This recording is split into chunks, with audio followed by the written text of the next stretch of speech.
Do you think that's changing, Tony? Is that getting worse, or is it just how things are that? No, I think it's undoubtedly getting worse. I think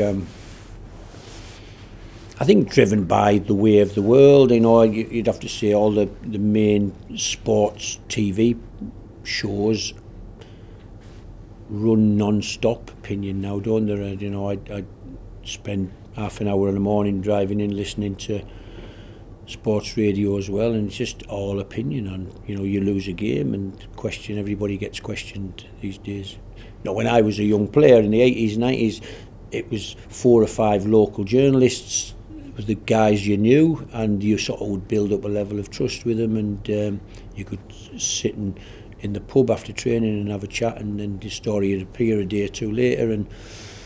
But now everything's online, everything's being discussed on podcasts, and everybody's got opinions, not just ex-footballers, ex-coaches, but lots and lots of different people. So that's just the way of the world, I think. And is it more difficult? Yeah, because it stimulates conversation amongst the masses who listen to it and watch it.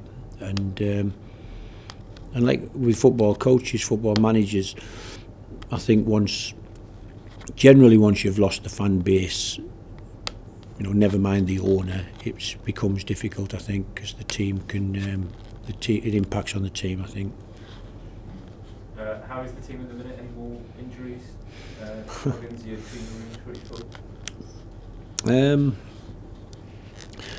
So the treatment room is pretty full, but I'd try not to focus too much on that. It's difficult. It's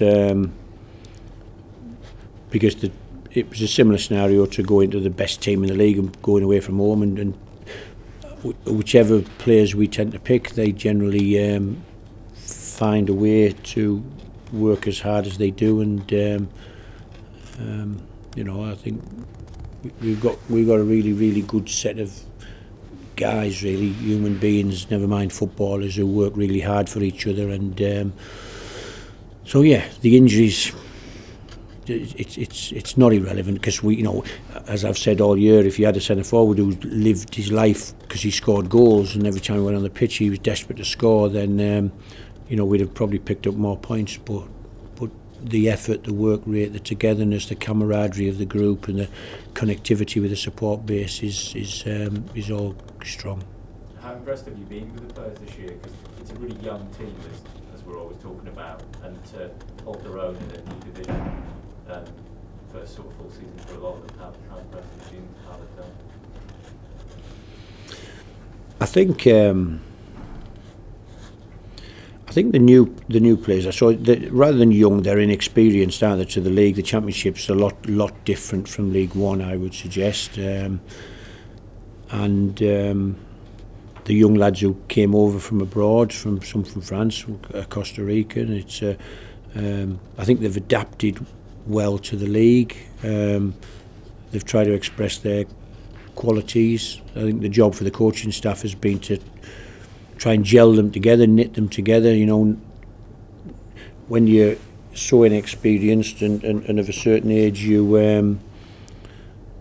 it can be an eye-opener, the Championship, the intensity of it, the physicality of it, the fact it's a game every 3 or 4 days. It can catch people out, and yet they've adapted very well. You know, with an amazing fan base behind them, home and away, driving them on, of course, and keeping their adrenaline going. And but I think, okay, again, I have mentioned it before, but the teams who finished above Sunderland in the league are well below them in the league this year. So the players deserve huge credit for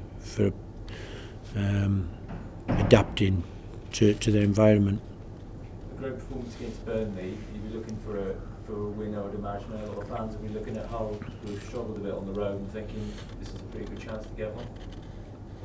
Listen, we would hope so. I think, listen, we've talked about our levels at home, really, I think, and searched for, you know, how much of it is what we do and how much of it is what the opposition do at the Stadium of Light. You know, we have to try and find the answers, really, at you know, against teams that some come and play pretty negatively and waste time early on, and it's down to us to be progressive and on the front foot, and yet sometimes against certain teams who are pretty athletic, the more on the front foot you are, the more vulnerable you become, and so we have to get the balance right each game, and sometimes accept that it's going to be a stodgy football match, and hopefully we can nick a win. Because if we're too brave or too adventurous with the formation or the players we put on, we leave ourselves vulnerable to the counter-attacks. So yeah, we're doing all right, but Hull at home, with total respect to them, I think Liam's done an amazing job since he's been there. He's took them right out of trouble, really. He's a very, very talented coach, and I think it's a dangerous game for us, but one that we are aiming to be really positive, aggressive, and get the points if we can on the back of a point away at Burnley. 3 points at home to Hull would be a very good result. Do you think they'll come to try and spoil it and disrupt and hold out for a point? Is that what you're expecting from Hull? Not be like a footballing match? No, I think in possession Hull are very good with the ball. I think out of possession generally they'll drop into 4-4-2 and drop pretty deep, but when they have the ball, they ask lots of questions of you. I think it'd be a good football match, a tactical football match, and we have to be mindful and wary of them. They've had decent results of recent, and yeah, they're a dangerous team, I would suggest. They're more than capable of coming here and giving us some problems.